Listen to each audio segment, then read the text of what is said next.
Okay. We're now live. Okay. Good evening. Good evening. Okay, we have people joining really fast. Okay, I think I'm just going to go ahead and get started. We're a few minutes in. Good evening, everybody. Good morning, good afternoon, depending on where you are coming from. My name is Stanislaus Martins, and I'm the president of ADMARP. ADMARP is the Association of Digital Marketing Professionals in Nigeria. And every year we try to take a clairvoyant, predictive look into the future to try to see where the trends and opportunities might lie for brands and marketers. Last year we did something similar. As a matter of fact, we're going to actually start this session by having a look back at last year and see how spot on we were with our predictions. And super thank you guys for joining in. I'm just going to walk you through the agenda of what to expect today. Can we go to the next slide with the agenda? So this is me just quickly introducing myself. We have very, very little time, so we're going to move very, very quick. There's a lot packed into what we have today, so we're going to go quickly. So after my introduction, which I pretty much round up now, I will be handing over to Oti. Oti is our VP of partnerships at ADMARP, and he will be looking back at those predictions and trying to give you our assessment of how we performed, or how our panelists at that time performed from a hit and miss perspective. Then we'll get to the part where you all have been waiting for, why you all are here. I will hand over to my colleague, Tobi Adekunle, who's our VP Ops and Admin, who will moderate a session of some very, I don't know how to describe these guys, Tobi. Do I say super talented, super gifted, shining stars? I mean, we have an amazing lineup of panelists who've come up with some pretty impressive predictions. Tobi will moderate that session. And once we are done with that, we'll come back to do like a recap. Oti will do a quick recap, that's a VP. And then Tolu, who is our VP of Comms, will come back to us and also talk about the opportunities that, what ADMARP is in more detail and the opportunities available for brands and individuals like yourself. I wanted to say a big shout out to our corporate members. We have new corporate members that I would like to give shout outs to. On the screen now is Eskimi. You all know Eskimi. Eskimi is one of the biggest DSPs in the world. We have Collect Africa, and we also have our education partner, Dochase, who is also a paid corporate member for ADMARP. We appreciate you guys very, very much. You guys make it possible for us to fulfill our dreams for the association. We have 3 pretty big corporate members to announce in the coming days, but we're still going to keep them under wraps. One of them is one of the biggest players also in the world globally, but we'll announce them when all the due diligence has been completed. So once again, guys, thank you so much for joining in. I will just go ahead and hand over to my colleague, Oti, VP of partnerships, to just quickly run you through last year's predictions. Oti. Thank you very much. Just want to check that everyone can hear me very clearly and also see me very clearly as well. How are we doing? All good, Oti. We can hear you perfectly. Perfectly, yeah? Okay. All right, so actually, no, let me just switch to...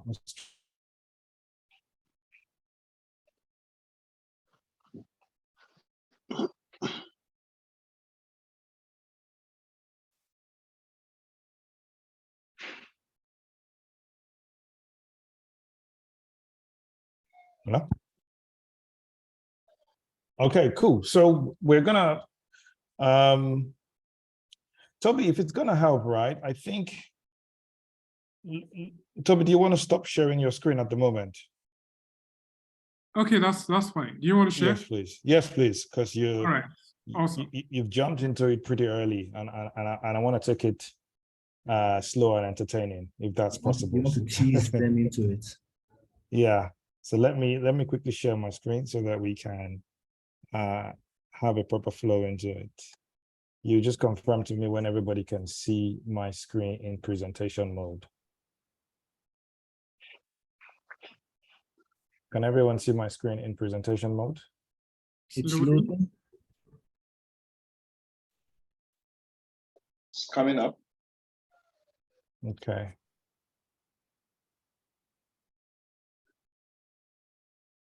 I just want to be sure the participant has enabled closed captions. Still loading. It still says loading? Yeah, let me quickly fix that. Just a second. Okay. I'll reshare again, but just give me a quick second.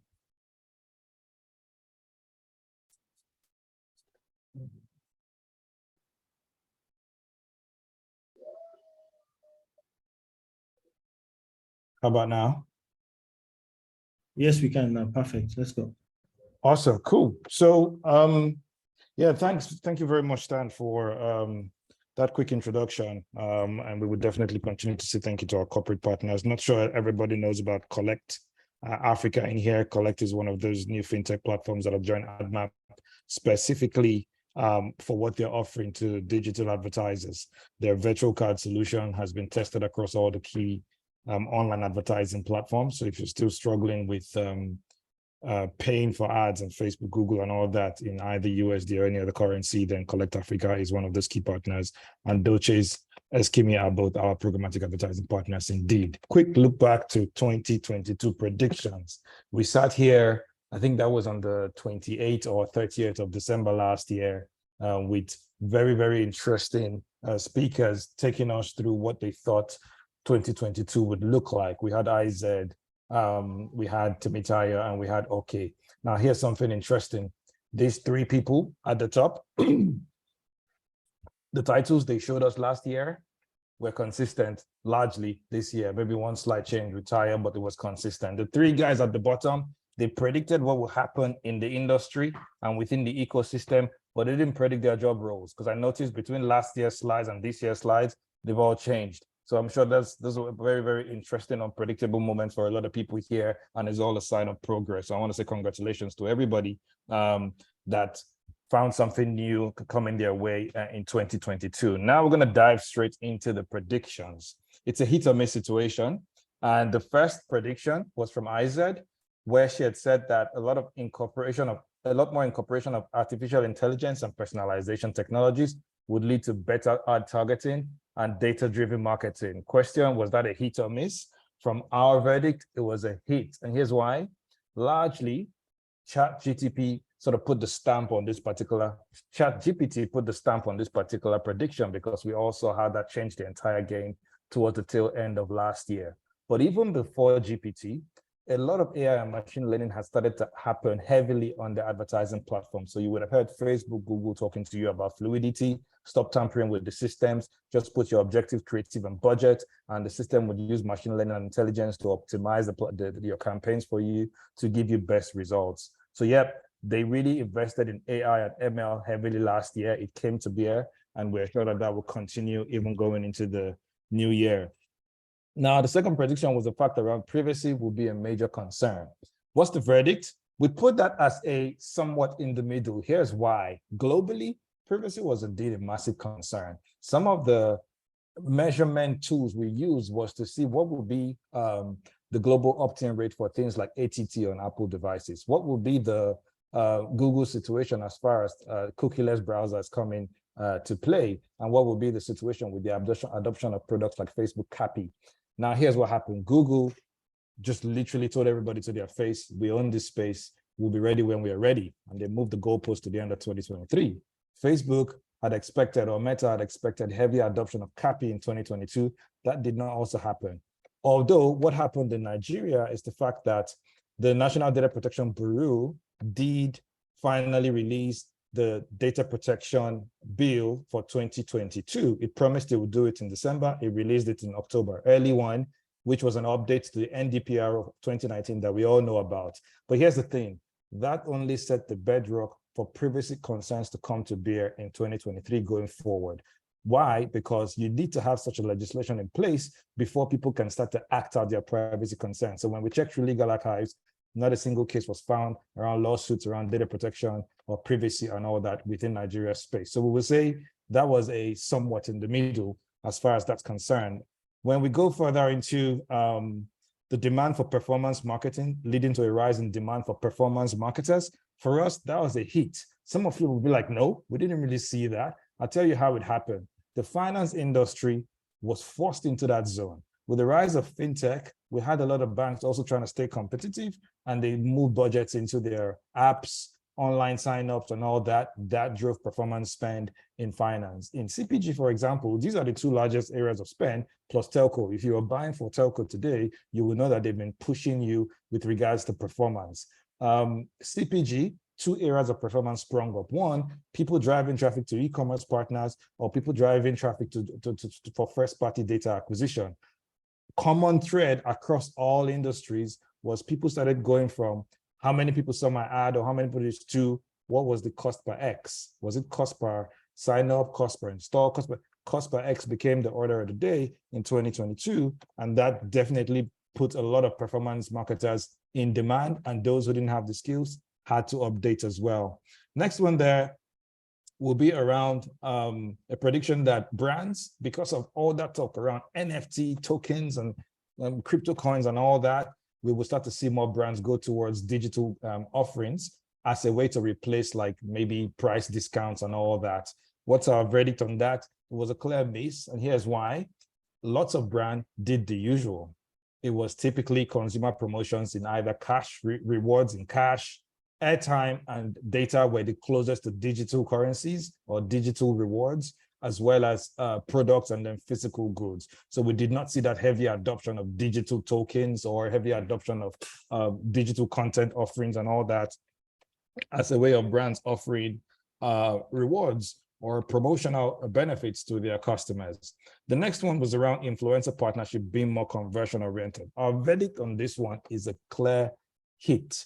And I tell you why. I spent the last few days just scrolling through all the top influencers that we know to see the kind of branded content that they had put out there and what the patterns were. Now, the truth is, lots of FMCGs did not go heavy on these guys. Instead, it was the likes of fintech, crypto, betting, lottery, and all those kind of brands pushing these influencers. Those were the predominant gigs on their platforms. And it was either in the content itself or in the caption, you were using either a promo code or you were pointing people to a URL that could help them track your performance. It was very, very performance and conversion oriented. So I think the game has significantly changed as far as influencer marketing or content creator marketing has gone.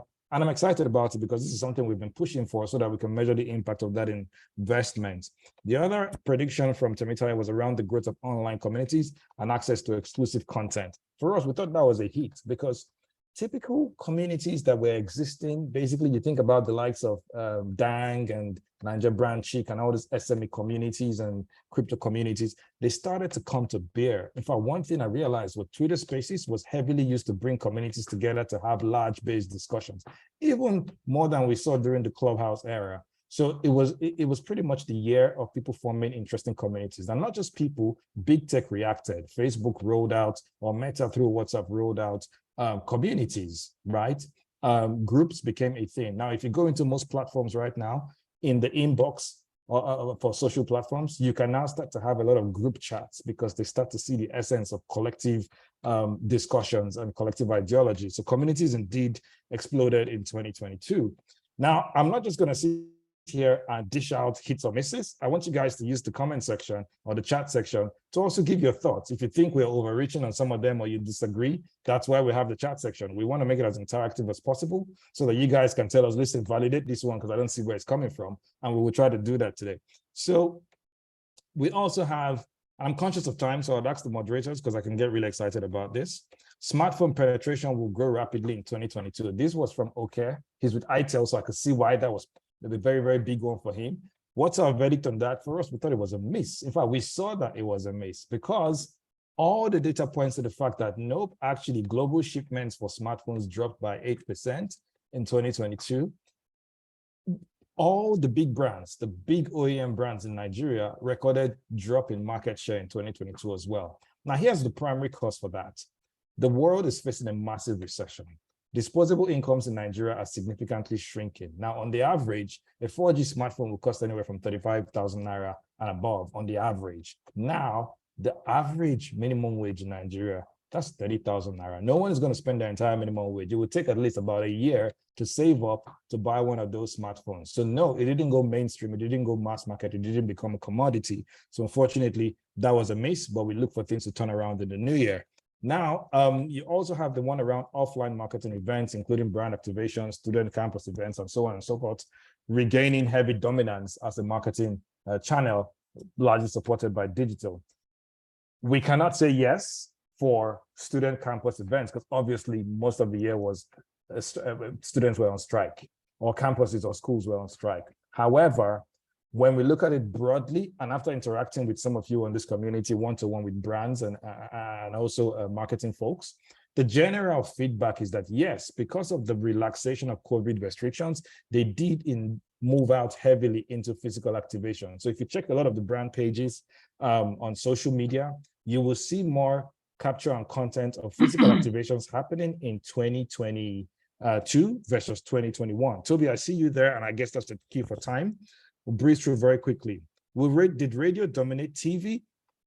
Largely, no, sorry, did radio dominate as a channel than TV or any other digital advertising channel? Not really. Radio did not consume all the other channels. And we could see that clearly, even though the stats are not fully out, but just interactions with people and from polls. Influx of skit makers and creators was a hit because we have seen an army of new content creators within the space. It's not the usual Big 10 or Big 15. In fact, now pranks and all these interesting videos around kiss or grab and all that stuff have become the order of the day. We're still waiting to see how brands are going to use those type of content, but indeed it's filling up the space. The metaverse will take off in 2022 was a big bet that came from Stan. Obviously, he was sitting in the Meta headspace at the time, so that's all the music was about at the time. But hey, it didn't really happen.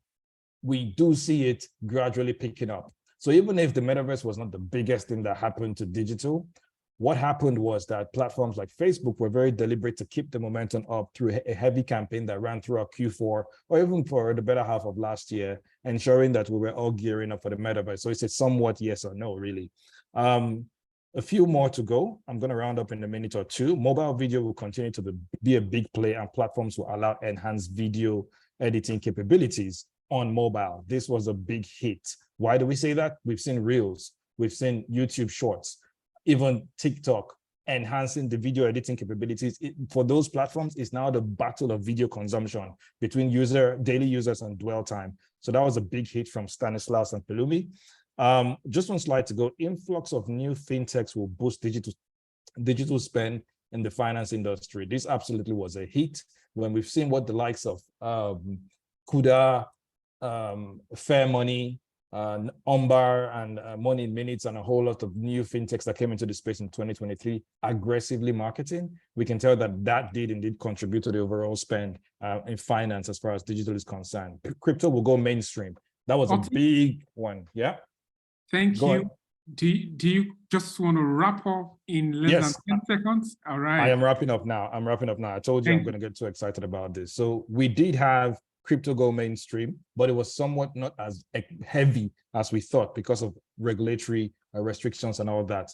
Last one was primarily around growth marketing being a big thing. Everybody here has probably have growth marketing as part of their JD right now. These are the last few that I have, but I want to use this last minute to call out one. We did say collectively at the end of that prediction session that everyone will see the year through and make it to 2023. Unfortunately, we couldn't put a big tick or big hit on that totally because in the process, we lost 2 members. And I want to use this last seconds to actually just help us to keep those 2 very, very vibrant digital marketers in our memory. I'm speaking of the person of Henry Oyekachi and Peter Onyebuchi. We lost 2 of them within the first quarter of 2023. It was a painful one for all of us. And I want to say, may they continue to rest in peace. Thank you very much for this beautiful one. And I hope that we will be able to have more hits going into 2024 when we gather again. Cheers. Over back to you, Toby. Right. Thank you so much, Oti. I could feel the excitement at which you were speaking from here. All right, we'll dive in straight into the predictions. And just to give you a heads up, we have 5 speakers, right? Oti, can you continue to share? Is it possible? I just want you to continue to share. Okay, sure. All right, we're going to have 5 different speakers. I'll speak to different topics. And to start with, we are going to start with first-party data and Web 3.0. And to lead conversation on that, I have Ibukun Onitiju. Ibukun is a media partnership, is the head of media partnership at Ethiopian Airlines, Inc., formerly ex-head of digital, Neso Central and West Africa, a member of the Timepieces Web3 community. Ibukun is a blockchain researcher. He has Masters in Business Innovation with e-business, Birkbeck University of London, Innovation and Strategy, Admarp University, Professional Education. Ibukun is also a TEDx speaker and Forbes Digital Accelerator speaker. So what we are going to do at this session is that we are going to give Ibukun 5 minutes to do a quick presentation, predictions, projections, analysis on first-party data and Web 3.0, after which we have other 2 speakers make contributions in 2 minutes. Ibukun, you have the speaker, so you can start. Thank you. Thank you so much. Sorry, just before Ibukun goes, Toby, I would encourage you, please try to share the slides because I need to change power source now. Okay, all right, no problem. Okay. Well, while we're waiting up, not a problem. We don't need the slides like that, but you can still put it up. Thanks, everyone. Welcome. Happy New Year. And yeah, excited to be here. I was driving to pick up chicken wings. There's this really lovely place where my wife and I we get chicken wings. And during the pandemic, we were driving to the place. It's a kiosk, it's a small shop, street food, beautiful, nice. It was in Ghana. And we got there and the shop was no more there. The shop wasn't there anymore. And there was a new shop there. So we asked the people, like, we wanted to buy chicken wings. Where can we get it from? Well, about the woman that sells chicken wings here. And they were like, oh, they don't know. They don't know anything about it. But I remember that also I used to normally order before we actually drive down. So I called the number and this lady picked up and we're like, oh, what happened to you? What happened? We wanted to buy chicken wings. And then she said, oh, so sorry. The landlord, just came one day and said that, hey, you need to pack, you need to go. I want to start doing something there. And then the landlord started a similar food business just because she was making so much money. So I was like, okay, but then, why didn't you just reach out to all of us that are buying from you that really like your stuff? And then she said, oh, the lady that was managing the place for her was using a phone and she just didn't store anybody's data. There was nothing. I'm like, okay, so where are you now? Like, well, the business has folded up and she's just trying to start it back again. She can make the chicken wings for us from home if we wanted. I told my wife, like, nah, we're not. Nah, it's okay. We're not interested, but thank you. And hopefully your business comes back up.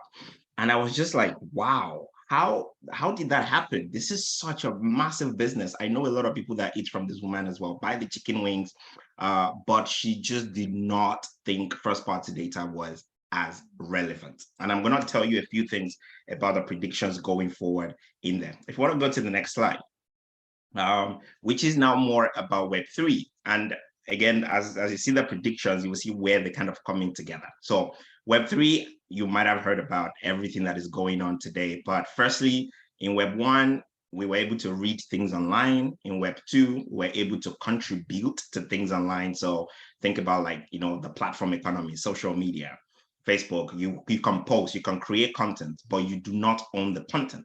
And then in Web3, we're saying that apart from reading and writing, you can also actually own the content. So you become the creator and the owner of that content. So number one prediction is that first-party data will be a lifeline for businesses. You either invest in it or you risk going extinct. And we have already seen this. I just told you the story of that business that just disappeared. Poof. This morning, I saw another story about a fashion brand started by two women, Black founders, who are in a tussle. Again, it's something around whether or not who's going to get control of their customers. So if you are in business today, I'll say it's both an opportunity. Number one, you want to move away from things that you're renting, or at least ensure that you also own things that are really, really important to your business. And the first-party data is going to be one of them. Because if anything happens to the business and in economic situations that we are in today, you can use that first-party data to restart your business or to pivot into something else, okay? Number 2 is first-party data will become a monetization strategy. That means businesses that already have a source of first-party data. I'll take Domino's, for example. When you look at the restaurant business, you realize that when Domino's came into Nigeria, before you order, you have to give your phone number and your name. I don't think many restaurants still do that till today, which means they don't actually have to invest in additional advertising to get to reach the customers that have bought from them before. I get SMS from them all the time. So if you already collect first-party data, what is going to happen is that you can now start monetizing that in a compliant way, or at least use that as competitive advantage. We see Apple do it when they released iOS 14. We saw how that impacted Facebook and the rest of the advertisers. We saw MTN making money in the initial days from vast, services. We're seeing Netflix now monetizing their first-party data with advertising. And of course, for those that do not know, with the work that I do with Ethiopian Airlines, we can also now start seeing travel media come into play, where airlines are monetizing their first-party data by presenting that audience to brands to say, hey, these are premium audience with purchasing power. You can reach them. All right. So that's prediction 2. Number 3 is data privacy regulation will be enforced at scale. I think Oti mentioned at the beginning, about the slowness of, privacy concerns in Nigeria. And I still expect that to be slow. However, the world is not going to wait for Nigeria to pick up the pace, because any company that is doing business really anywhere, and the digital platform has shown us that Nigerian companies are operating and processing data of people that live in European countries, for example, which means they fall under the GDPR legislation. They are starting to now find big organizations. So again, if you're going to do this, do it properly, do it in a compliant way, but ensure that you are protecting consumer data. And then the final prediction from me will be that Web3 will be the unlikely hero to solve data privacy challenges. I know a lot of Africans, of course, have adopted cryptocurrencies, but I'm flipping it to say the technology that powers crypto itself can be used to eliminate the challenges with data privacy. For example, that an event happened in Ghana in December, is organized by the Royals NFT, and they use that event. The access to that event is the NFT. You actually don't need to actually give any other details apart from your NFT. If you want to sign up to Time Magazine website as well today, and you have the Time NFT, you don't need to put your card details, you don't need to put your name, your phone number, your address, not at all. As long as the NFT is in your wallet, you can connect to Time website and it will unlock it. So this is my prediction, is that with adoption growing in Africa, in Nigeria specifically, it's an opportunity for forward-thinking, startups to come into that space and say, actually, there is no privacy concerns, because you don't need it. You don't need to get into any kind of trouble. Just create a token and give people access. All right. Thank you so much. Yeah, thank you so much, Ibukun.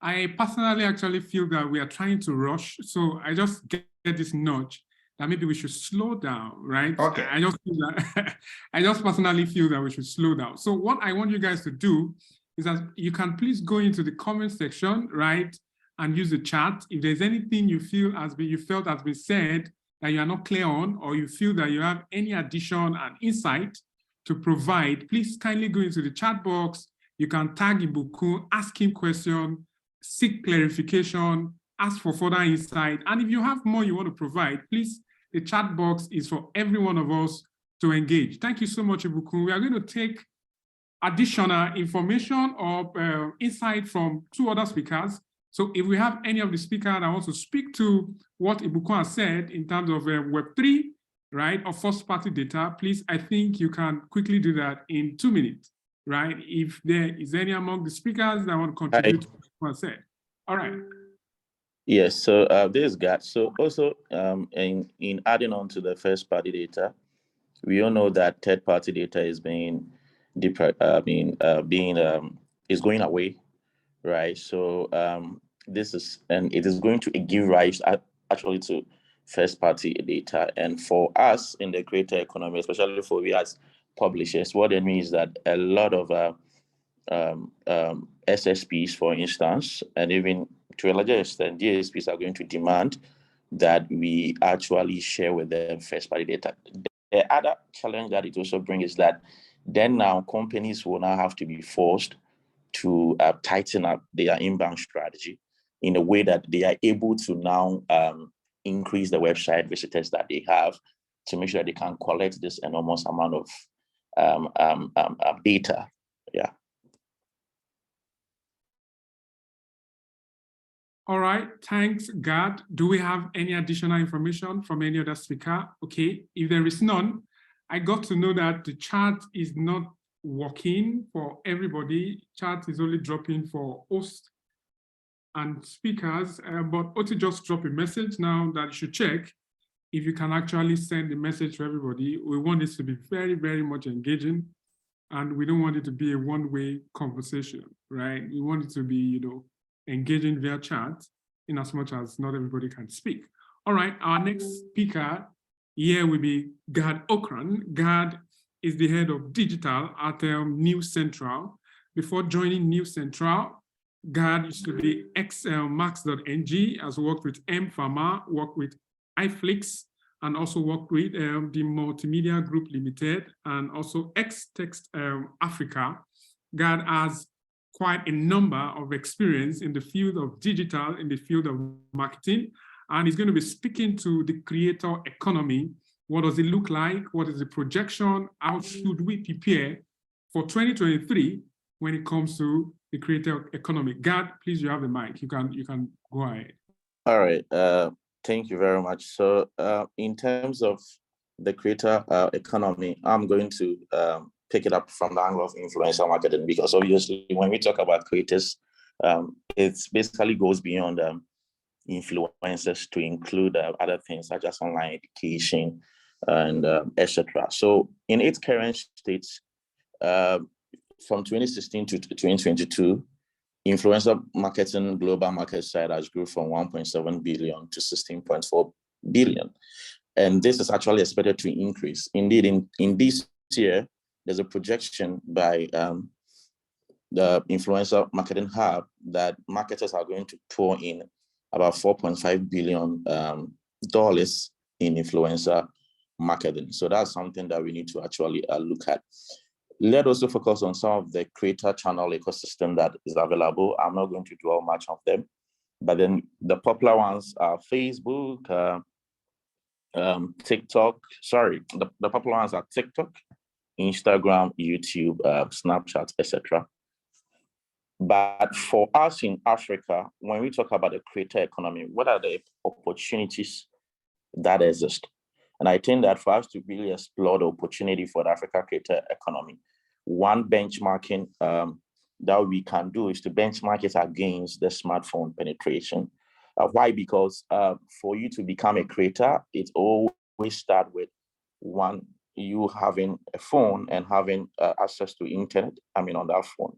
But then you'll be able to now access Facebook, Twitter, Snapchat, TikTok, and begin to create content. So currently, as it is, GSMA Africa predict that by 2025, there's going to be about 613 million unique mobile subscribers by 2025, covering 50% of the entire African continent. We are also going to see about 41 million 5G connections also by 2025.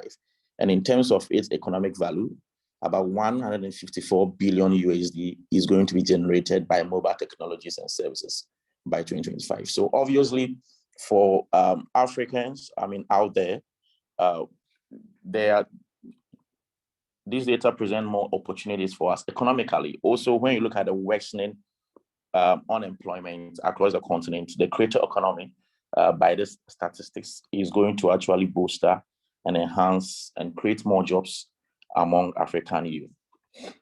Let's look at some of the predictions, but then beyond that, there's also about some of the key monetization trends that we've seen in terms of creator monetization. Some of them, OT talk about it, but some of the few things that we've seen is one, brand deals, which is very common with the likes of Sabinos and Co. We've also seen the tip jar where Facebook, TikTok, the audiences of these creators could actually offer them a tip, etc. We've also seen subscription-based funding, direct sales, which is more conventional driven. either through affiliate marketing, trying to influencers, trying to sell some products and etc. to their fans. Now let's look at going to 2023, some of the key predictions. So one, native advertising is going to soar because globally, if influencer marketing is going to grow, then obviously native advertising is going to soar, because that's been one of the key things that influencers have been using to make money. So this comes in the Facebook posts that they make and the Twitter posts that they make with clients' content, etc. But in here, one of the things that is going to happen will be more of contextual advertising. So what we have seen is that we should expect more shifts towards you giving out your flyer or your artwork to an influencer to publish for you, but then actually allowing that influencer to communicate that flyer or that artwork in a way that will be most engaging to that influencer. Two, branded content is also going to be seen, because obviously what is going to happen is that per data, 70% of consumers will prefer to learn about new product and services through branded content than traditional advertising. So in Ghana, we've seen a lot of influencers, especially in the food category, whereby influencers, go there to the various restaurants and tell a story about that restaurant, by examples, through food sampling, etc. Three, needs-based content creators on different and boring industry will begin to rise. I think when we look at the landscape in Africa, a lot of our creators are more focused on entertainment, food, etc. But then what I foresee is that we are going to have more niche-based content creators, either in health, either in real estate, etc. And I think during my time as the head of marketing for M-Pharma, one of even the challenges that we even faced was that we realized that we didn't have a lot of, influencers or creators within the health category. And that even those that were there didn't have a lot of impact and numbers compared to the likes of Sabinos and Co, who are normally operating in the mass verticals. So we should also see that. Four, podcasting is going to soar. So globally, we expect that about 564 million expenditure in terms of podcast advertising revenue, according to Obelo. However, within the context of Africa, we've seen that, example, a lot of publishers are giving so much focus on podcasting. We've also seen the rise of a lot of podcasters on TikTok, etc. And now it is becoming more like the new job title, for the youth. Just, this week, I've had a conversation with a lot of partners in New York that are basically powering a lot of publishers from the Nation Media Group, the Multimedia Group, we have 2 minutes, etc. on that. Five, generative AI is going to play a major role, obviously, with the rise of ChatGPT in content creation. So longer digital vertical videos will continue to soar. We've seen the case study from, BBC, and it will just keep on growing. The rise of micro and nano influencers and social commerce will begin to soar since micro influencers garner more trust. Seven, platform to open up more monetization option. YouTube Shorts will begin monetization in February 2023. 9, large communities and next generational verse is going to happen with the rise of Patreon, etc., and OnlyFans. Then the last one is that there's going to be rise of ephemeral content and moment marketing. So we should expect more global, or even within Africa, more live shopping taking place by influencers and etc. Thank you. Thank you so much, Gad. Thank you for the insight. Okay, for other speakers, if you have contribution on this, just under 1 minute, if there's anything additional that you want to contribute or say, please, you can probably unmute and speak to creator economy predictions. But if we don't have any speaker, then we can move to our next speaker. Do we have any? All right, yes. Please go ahead. Okay, thank you. So to add to what Gad has said, I'd like to speak to the fact that the knowledge-based industry will continue to grow. Seeing the publication that was released recently by Seller, where they celebrated top 100 creators in Africa. That tells you that knowledge-based industries will continue to grow, and people will also begin to identify different methods to communicate with their, niches and communities. So I might not be a Sabinus, I might not be a Brother Shaggy, right? But I can still earn from my knowledge, and I can create, different digital products from that. So that's my contribution. All right. Thank you so much, Chisom. Our next speaker that I'm having here right now is no other person but our own quintessential Omobolanle Akingbala, who is the head of brands and strategic partnerships at Zedi Africa. Omobolanle will be speaking to conversational commerce, while she also talks about projections and predictions for 2023. Omobolanle, you have the floor. You can go ahead, please. Hello, everyone. Good evening. Good evening. So I'll just go straight into it. So I'll be very quick to explain what we have on the screen and to contextualize it into how we can understand what obtained in our part of the world and how it will go forward. So first of all, the first time I saw this kind of thing, I was intrigued because it looked like an innovation. So if you in the Western world, if you go into any store, what you will see is these two things, which is that people need assistance in the stores. So it's either two ways. Are you coming to shop alone, or you want to be assisted in the stores? Now, what happens in Nigeria is that you are the one that are at the till, or you are on the shelf, on the aisle, and you're like, okay, so who is going to attend to me? Who is going to talk to me? Who should know? Who would help me? We have that gap here in Nigeria, and so conventional commerce is really fantastic because it would go a long way for us. Please, next slide.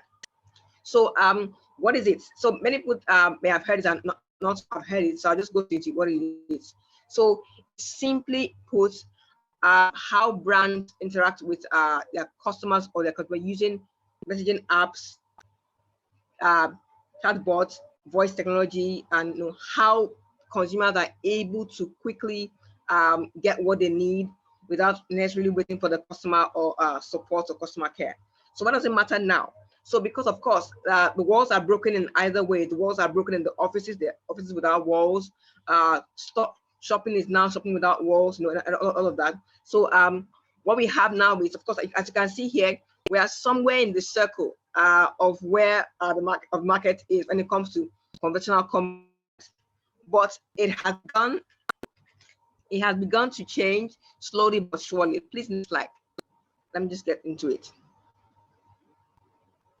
Okay, so what we have here is this. So conventional commerce will, my first prediction is that it would, some may not agree with, but I feel like the way it is going now with AI, that it would anticipate customers, decisions. It may, in some context, delay certain of the journey. For example, when it comes to the part of consideration of making decision, in the Western world, this particular app, this Nike app, is able to help them to make decisions in different. Oh, you come past my slide. Please, can you go back at one slide? Yes, thank you very much. So this one, in this context, people would be having to consider a bit more, because now you have someone who is helping you and who's giving you options. And the longer you're on the options, the longer you take to finally get to check our point. Now, in the Nigerian context, what we see here is this. If you go on to the next explanation, you will see that what I said is, for the Nigerian context, what we have here is we have a lot of distrust for the system in every kind of way. So what you will see is, what conventional commerce will do is that it will give control to the customer. People are like, they feel like the brand is holding them to ransom. I can't shop yet, and then I don't have anybody that's talking me through how to do it. So what will happen with commerce is it will give you control to say, what, way past you saying, I ordered this or I didn't get this, which is what has been happening with Jumia, Konga. You order a particular product and you get something entirely, and it feels like there's some gap. But with conventional commerce, what would happen is that people will be able to say, what, I can demand exactly what I want, and so that there is record of what I want and what would happen. Now, the brand that's already doing that right now and doing it well is GT Bank with their Twitter DMs. Now, if you have any problem, instead of getting angry with what is happening with your money is hung up, and if you go to the Twitter DM and you just get the prompt, the correct GT Bank Twitter DM, you would get immediately some the chatbot is telling you, one, what to do, two, is giving you opportunity to be able to express yourself. It's more open-ended, and then once they're able to determine what you want, the correct options of how you can go through it by yourself and solve your own problems, whether it's your card delay, wrong transaction, you can solve it right there in Twitter DM. And if you follow it, you can solve it without to fight in the bank, GT Bank anymore. Believe me, many people don't know it. I don't know why they're not yet talking about it as much. So that's already happening. So we have here is, sorry, can you go back to number 2, please? Thank you very much. Number 2. No, 2. Yes. Now, what would happen is it will also leapfrog operational efficiencies. Now, the beauty of this that I have in Nigeria is a brand called Bumper. I fell in love with the brand because of how they're able to integrate the online shopping experience with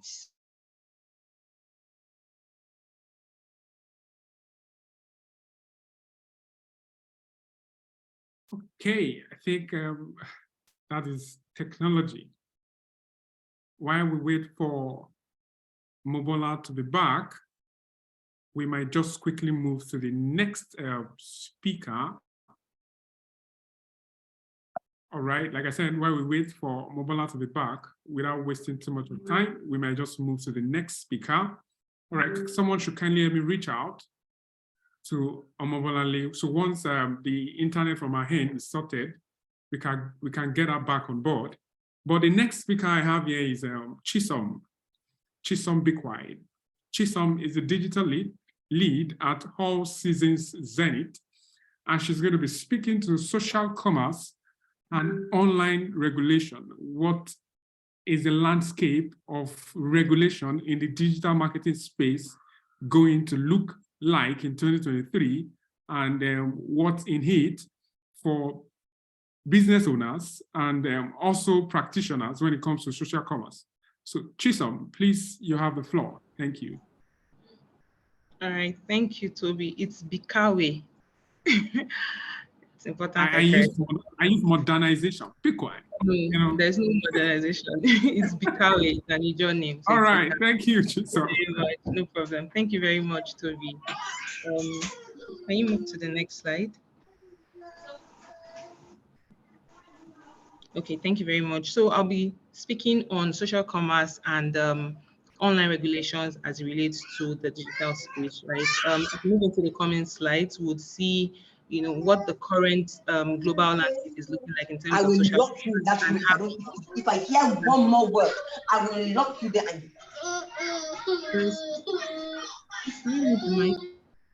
Okay, thank you.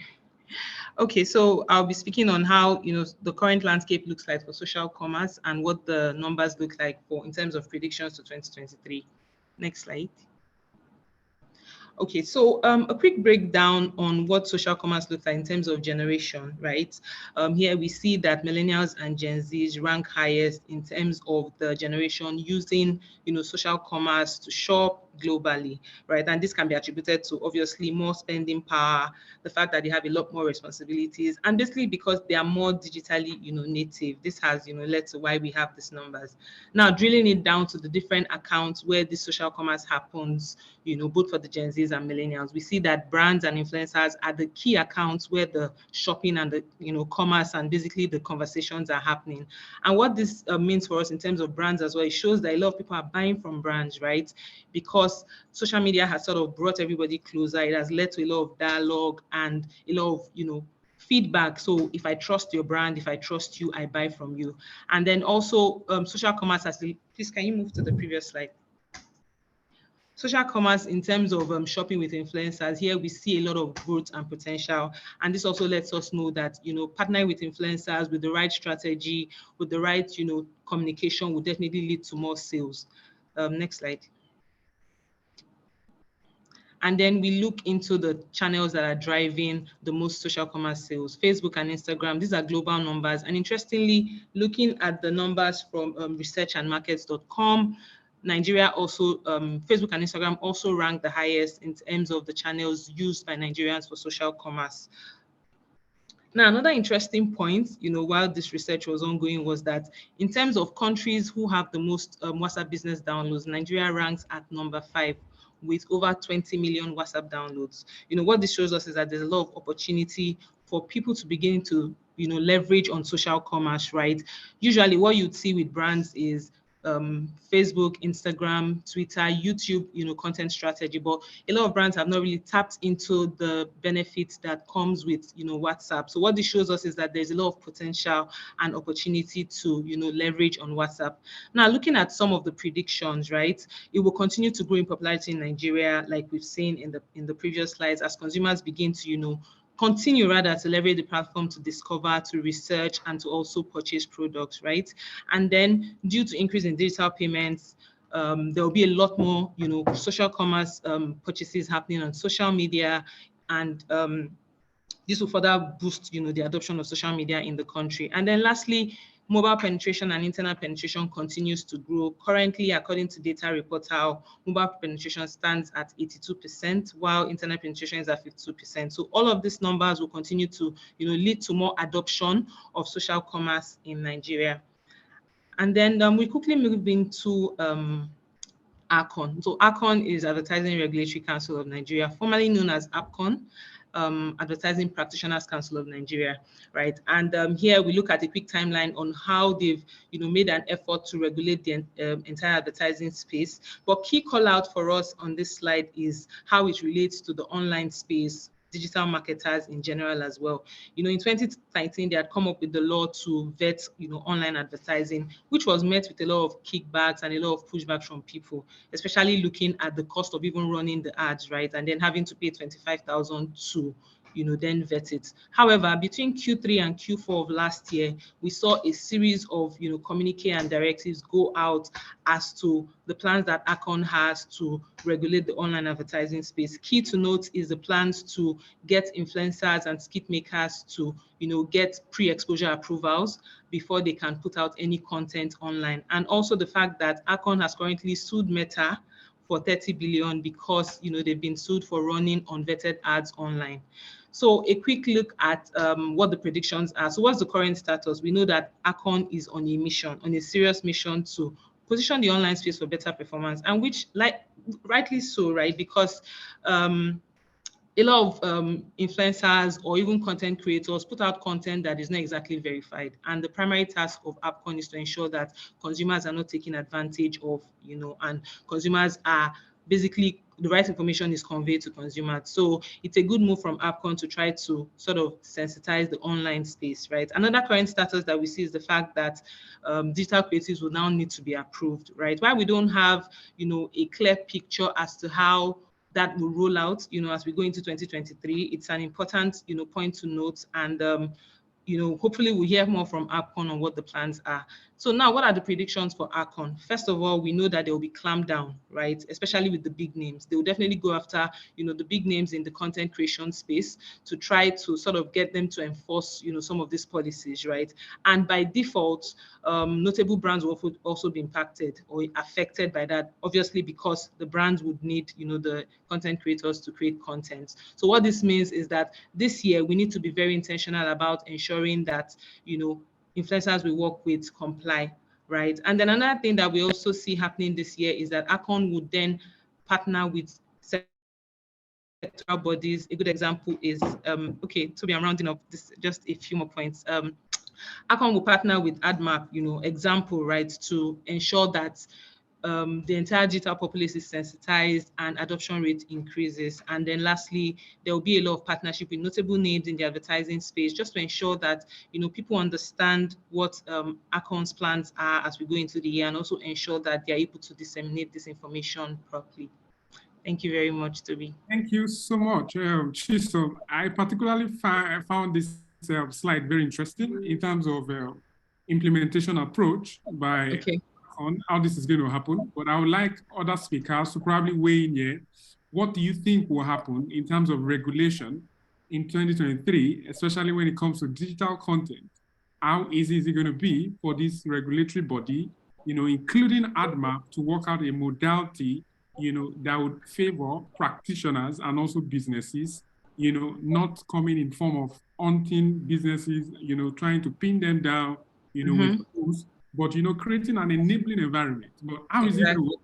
I look forward to contribution from one or two speakers, then we move back to Mobola on our predictions. Any contribution? Hi. Okay. Yes, I think what, obviously will happen in terms of implementation from the part of low complexity is that they are going to basically look at the requirements for an advertising material to pass. And Facebook can then now enforce it in their advert eligibility criteria for countries. Already, they have it for some countries like Cameroon, Bangladesh, and other countries in terms of even advertisements of alcohol, advertisement to certain age group, choice of language. So I think that is what possibly might work. But in terms of the normal traditional approach of submit your ad, let me vet, I don't think that it will happen. All right, thank you so much. I would like to make a contribution to that. Please go ahead, quickly, 1 minute. Yeah, I feel that regulation in Nigeria most times have always come with malicious intent. And platforms will also see it from the part that the intention has never been to build the industry, but extort or to task. And I feel that our firm will probably have invested in a technology that will enable them to monitor advertising and not relying on what I call crude way of clamping down, because that will never get them the result. Technology should be first. Implement a technology that help you to know what is actually being advertised. Then you can know who to sanction and what to sanction. Because if you start going on the advertiser, you're just killing businesses in Nigeria. If you go on the platforms, you don't have what it takes to even go into those platforms and know what is being advertised and what rules to set. So if you just want money, I see it from the part of you just want money. I completely agree with your school of thought, really create a technology that can track and monitor some of these things rather than just being edgy about it. Okay, let's quickly mouse back to Mobola's prediction, because we had a little internet glitch while she was trying to present. So Mobola, can you continue from here, please? Thank you very much. Okay, so what I was trying to say quickly that I'll go through is that the key thing, putting it into Nigerian context, is that the key thing is there's a lot of distrust. And so using conventional commerce to be able to leapfrog how you're able to help the consumer know, we understand you, we understand how you shop, we understand what you want. And also we are open-ended to give you space to be able to communicate back to us how you want to be served. It's going to be very important. And that's, for example, in Nigeria, Nigeria is Bumper. So what Bumper has done is they've been able to integrate Facebook Messenger into their app so that when you are shopping, there's no longer the case of I asked for a red blouse and I was sent a blue blouse.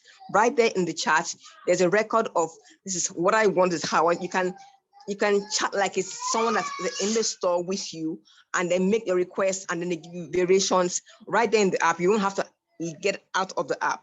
That's very key. So 3 here is we are in the age of finally in Nigeria, we are finally in the age of the QR codes. I mean, imagine right now it's gone mainstream. And so it's very, very key. If you go into, there'll be more use of QR codes to engage the consumer now. If you go into hospitality engagements or stores, now you can scan to pay, you can scan to shop, you can scan to view variations. You can even right now, you can scan to click on the number of the customer support to speak with, and that's very powerful. So the use of AI and QR codes in Nigeria will also be go much, much higher, to the point where people are able to use the scanning technology to be able to get what they need and be able to spend time to view what they want to buy, and also be able to pay with it as well. Last screen, of course, is conventional commerce, what it will do is it will be able to use the power to power how people, how brands are able to collect data. Of course, like, third-party data, like my speaker already said, there's a need now for you to be able to tweak how you're able to collect data from people willingly and give them information about your peers or your friends or your family. So in the developed world, what they are doing now is to bring offers that are able to help you to willingly want to give up data about your sister's birthday. If you know that is a deal for big sisters shopping aisle, you give them their birthday date and then be able to benefit from that, while you're shopping. So what we're able to still use here in Nigerian context, of course, is still, you have to put out the data, and then it's still in a chat box. It's still in very messenger format here in Nigeria, where it's very predictable, it's very stringent. Of course, we are going to get there to the point where we are able to engage the brand, able to engage with the consumers to the point where people are able to give their information, to get more, to engage more, and to be able to again gain trust, because in Nigeria this trust is very high. People don't want to they don't expect much of brand, they don't expect to be served. So conventional commerce is the one way that brands are able to use, what, we want to talk to you, we want to talk back to us, we want to be able to serve you the way you want to be served. Thank you so much, Mobola. I think I was pretty good, right? And that's because I've seen conversational commerce around me, and I've seen how it works, and I feel it's exciting, but it's not something that is common within our client in Nigeria. Thank you so much.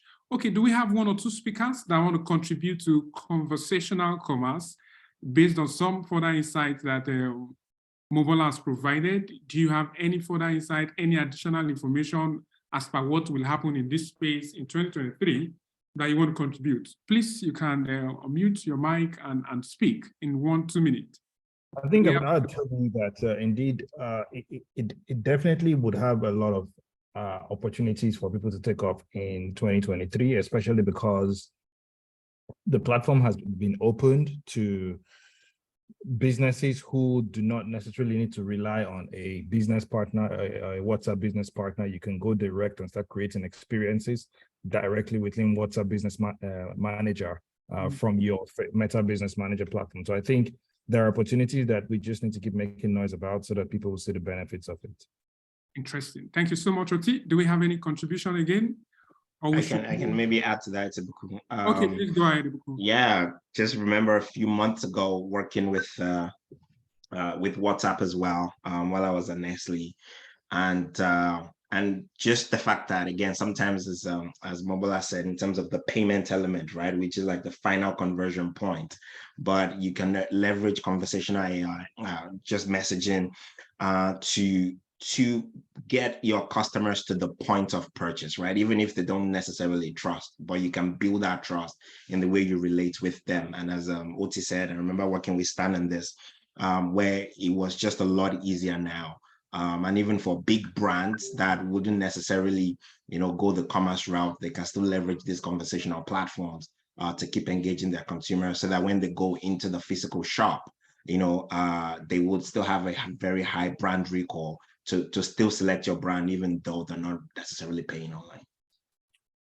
All right, thank you so much, Ibukun, for that contribution. We are moving to the last lap of our prediction, digital marketing and media prediction for 2023. And the last but not the least person here is the CEO of Dochase, ADX, Chibuike Goodnews, is going to be speaking to the rise of artificial intelligence, which is AI.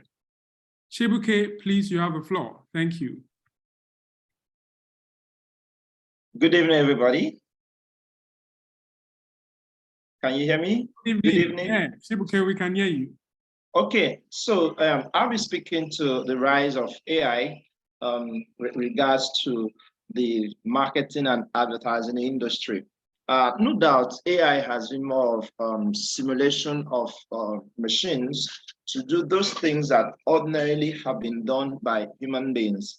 And by doing that, we've been able to achieve some form of efficiency, reduction in machine downtime, and faster and more efficient deliveries. Before, probably if you are advertising and maybe light goes off or staff go home, it gets to affect a lot of things around the advertising, especially when it's offline. But with the presence of AI, you can have better optimizations, and some of the issues you would have had with human beings would either be eliminated or reduced. On that note, the predictions will revolve around some of the components of marketing and advertising. First prediction is the fact that AI will play a big role in the content and text that we use for advertising. We can see the ChatGPT already giving you the right content of what you asked for. So imagine you want to say, I want to write an ad copy for marketing diapers. You could get AI giving you the right words, the right selection of diction, the right selection of content that will be used for that. You could also see AI modifying the speeches and the voice to suit different marketing campaigns. So if you want to speak to older people, you could use AI to have a voice that speaks to the older people. If you want to speak to the younger people, you could also have AI to modify the same voice to speak to older people. And this will make it easy for marketing and advertising to adapt to different audiences as it suits them. We'll also see, next prediction is for AI generated art and creative. One of the key things that components of marketing today is what people see, because people react more to images, people react more to pictures. And we could see that we will see that AI will play a big role in generating what image goes with a marketing content or a marketing strategy. So while we build our strategy, we will have situations where you give the AI, we feed the AI with information of what you want to achieve, and it gives you the kind of image or the kind of creative that suits that.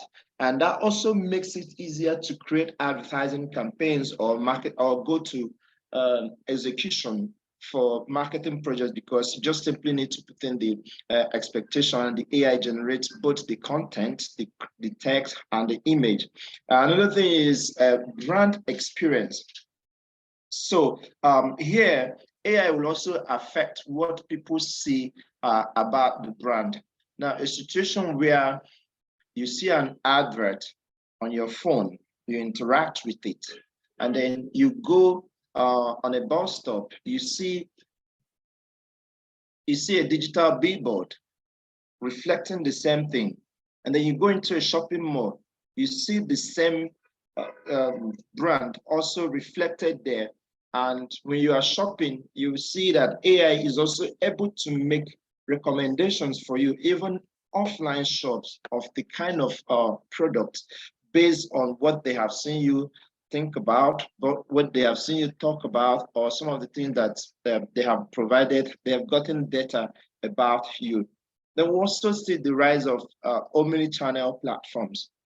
Now, omni-channel platform is not just limited to CRM and communication channels, but we also see bigger omni-channel platforms that includes the whole activities of marketing, from the point of marketing strategy to the point of deployment of those advertising or marketing projects, to the point of selecting the channels to which those campaigns will be deployed, and then measuring those things, and then also making recommendations around that.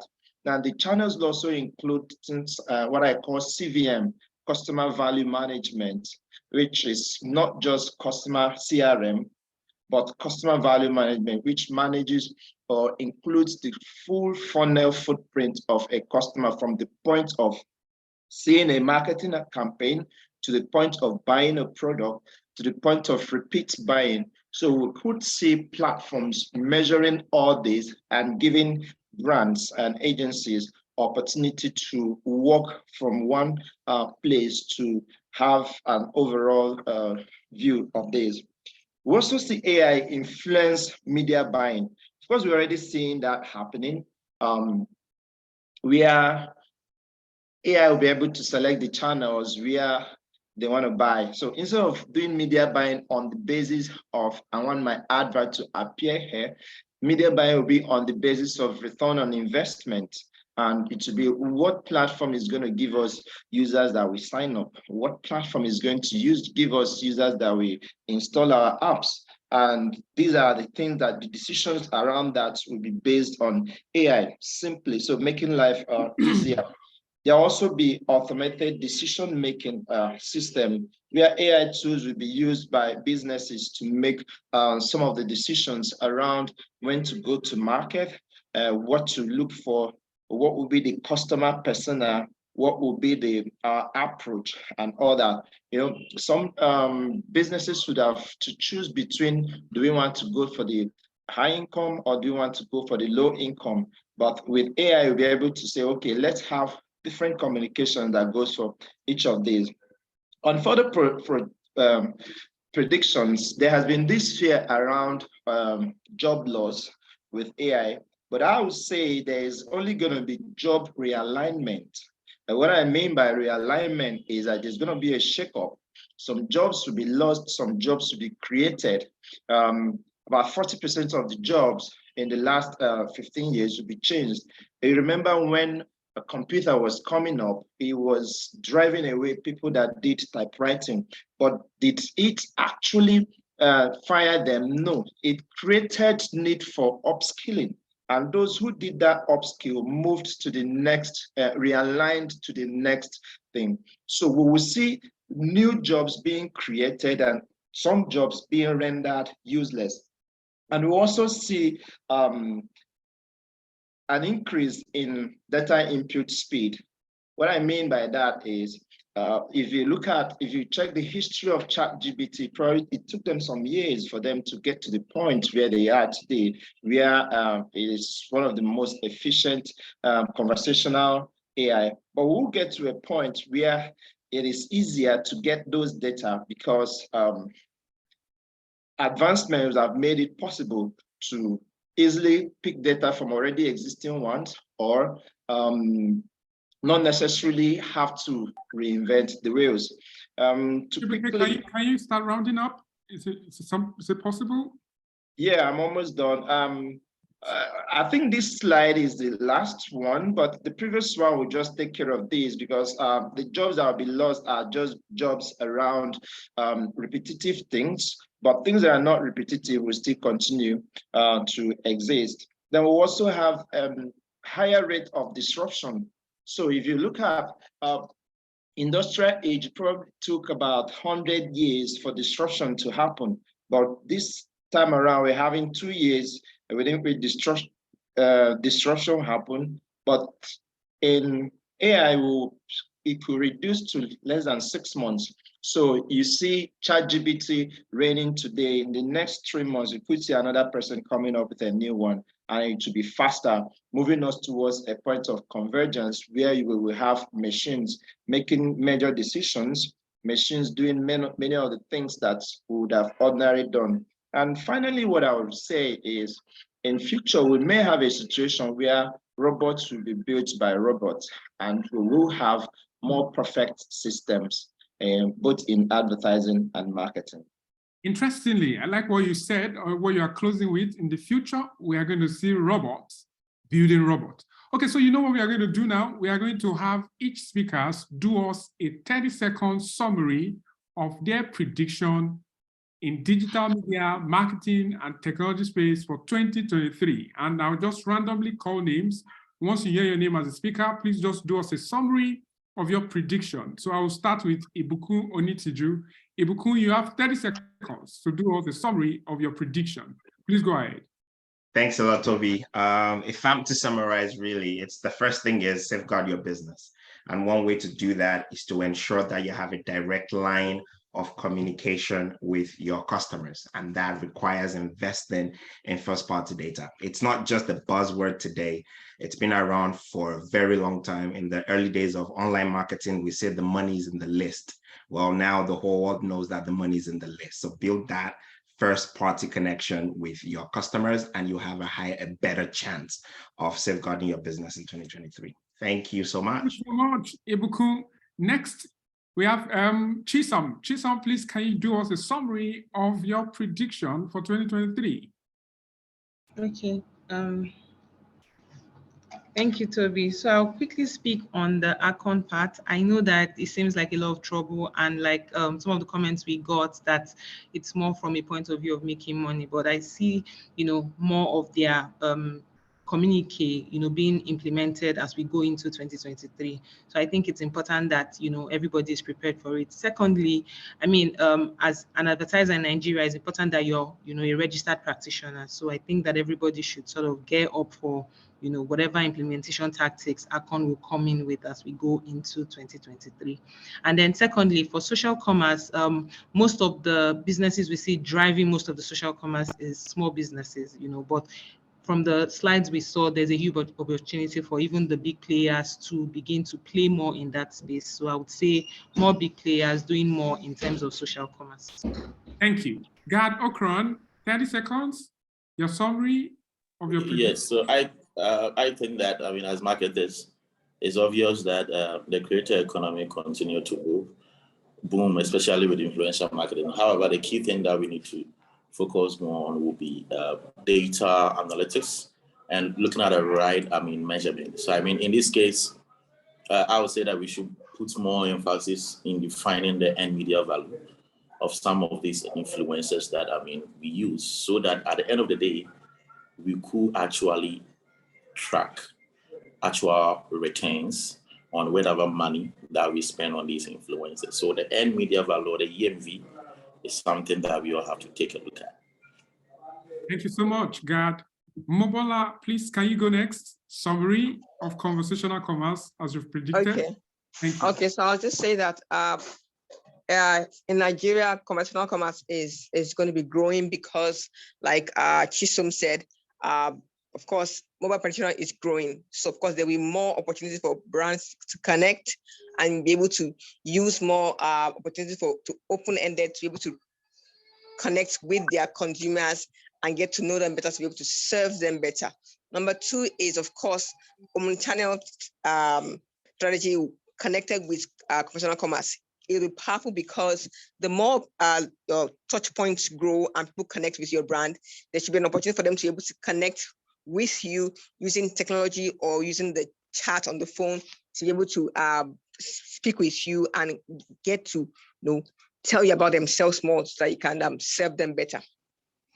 Thank you so much, Omobola. Okay, last but not least, we have Chibuike. Chibuike, please do us a quick summary while I hand over to the president of Admarp.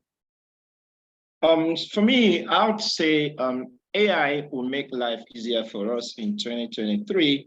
The time it takes for us to create a digital or marketing project will drastically reduce when we can have already written AI that will take our thought process and convert them to marketing materials and deploy as soon as possible. So it becomes shorter.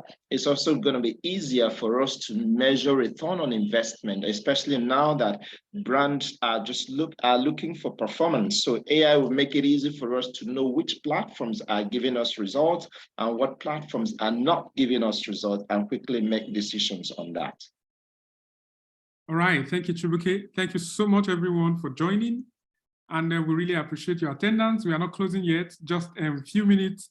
But before the president is going to come up, I would like to invite our VP PR and Communication. I hope I'm calling that right. I hope I won't be sanctioned in person of Tolu to just do us like an an overview of what we've done, what we've been doing. So probably if you join late, you get to catch a glimpse of what we've been talking about, which is different from all the general recaps that have been done. So Tolu, I'd like to invite you, then after which we have the president. Thank you. Thank you so much, Toby. Any infraction tonight is forgiven because I think that we've had a fantastic conversation and event so far. And it's a brilliant way for us at ADMARP to start the year. First, want to thank everyone who has joined today's session. I trust that you've gotten really interesting insights and just ideas on what you should focus your marketing spend on this year. I'm going to start on a very funny note to say that one prediction that I didn't hear, but that I expect will start to gain a bit more ground in 2023, especially amongst digital marketing professionals, is how when we have speakers who are men, we'll see more interruptions of their own children when they're having events like this, so that it's not only the women who are being interrupted by their children. I hope my thank you. Because I've warned them so much. Because I mean, both ladies spoke and we could hear the really, I can imagine how much warning you gave. Women supporting women. I don't understand what you're saying, Mr. VP Admin, please. Just saying that that's a prediction that we look forward eagerly to seeing happening this year. Thank you so much, Ibukun, for that very insightful prediction about first-party data collection. I mean, this is something that we've been saying from 2020, 2021, especially when the Twitter ban happened in Nigeria, was very obvious that first-party data was critical for any business that looked to sustainability. And then, of course, we started to see that these platforms are very interesting these days. From shadow banning to just taking out your account completely, you certainly want to have data of your audience so that your business can continue. It was also interesting to listen to Gad as he spoke about niche content, nano influencers, micro influencers. I mean, these big names now charge upwards of 5 million naira to create content. It's looking more like you have niche influencers, micro content creators who have a small community, but a buying community that brands will start to look out for these days. And then, of course, Mobola spoke extensively about conversational commerce and how it will anticipate buyers, customer shopping decisions. And then, of course, very critical, leapfrogging operational efficiency. That's something that Nigerian businesses continue to struggle with. As companies grow, there are gaps in their operations that make sustainability and long-term profitability really questionable. So that's something that we're looking forward to, that obviously organizations and even digital marketing professionals should be paying attention to in 2023. From Chisom, very important, obviously, is the expected collaboration between the regulator ARCON and industry associations like ADMARP.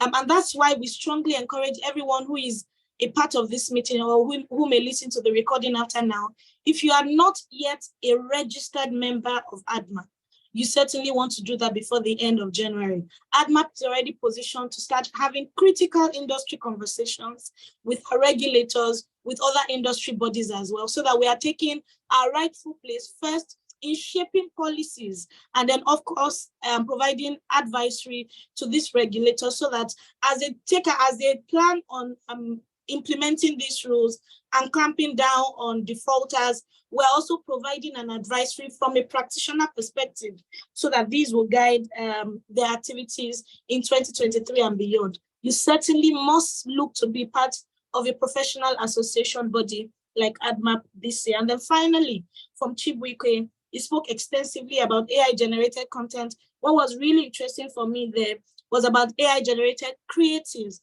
I mean, we spent a lot of time towards the end of 2022 and now talking about content, text, but the new dimension, of course, is the creatives that these AI platforms would have that capacity to generate. I mean, lots of professions, everybody is jittery. Is my job going to be affected? We've seen the trend, we've seen the news of global tech organizations laying off people. This is a time to upskill. This is a time to certainly focus on your competence as a digital marketing professional, not just in doing the job, but also adding something of flavor or value to the work that you're doing to make you relevant, continuously relevant on the job. So again, we'd like to say thank you. I'll hand over to Toby as he brings up the president and leads us to end this meeting. Thank you so much, everyone, again, for joining us. All right. Thank you so much, everyone. Thank you so much to Luke. We look forward to hosting you guys again soonest. We are going to be having programs, trainings, master classes, paid, free, as the case may be. So we enjoin you to register as a member of ADMARP. We are going to be organizing programs that are dedicated to digital marketing enthusiasts. We are going to create programs that are also dedicated to professionals, people who are professionals already in the field. So it won't take you anything to join the association. And then we look forward to a rewarding engagement. Oti, do you want to say anything in passing? Next slide. Okay, next slide. Thank you. All right, cool. So we have these categories of membership: associate, professional, corporate, and we also have oh, please, I've had a lot of talking to do today. We have training and educational organization, right? So you can register either as an associate, as a professional, because I believe that we have a lot of individuals in the room. So please just go to www.admarp.com/membership to get started. And we look forward to hosting you next time. Thank you guys, and have a great evening or morning, wherever you are, or afternoon, as the case may be. Oti, do you want to say anything in closing? No, in the absence of Stan, I would say thank you everyone for spending time with us today. I don't want to waste any more time. Do have a wonderful weekend.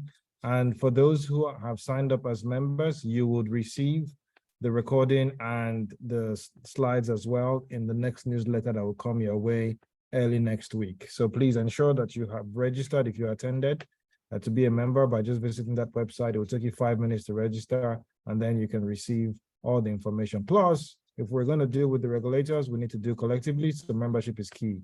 Thank you very much.